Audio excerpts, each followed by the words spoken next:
Alright guys, today we're doing a review of this Lay's ribeye steak flavor. As you can see, it's in Chinese and it does have dairy in it. I did Google the ingredients.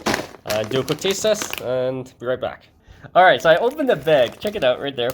It actually smells like beef, which is surprising. Alright guys, I'm going to try it out right now. Alright, so this one is astonishingly really good. It actually tastes like beef with truffles. So, yeah, really, it smells like it, it tastes like it. Compared to the other three videos that you guys saw, this is the crispy chicken, this is the KFC flavor. This one's actually the best one out of all of them. So if you guys ever see it in the store, you might want to try it out, but it does contain dairy.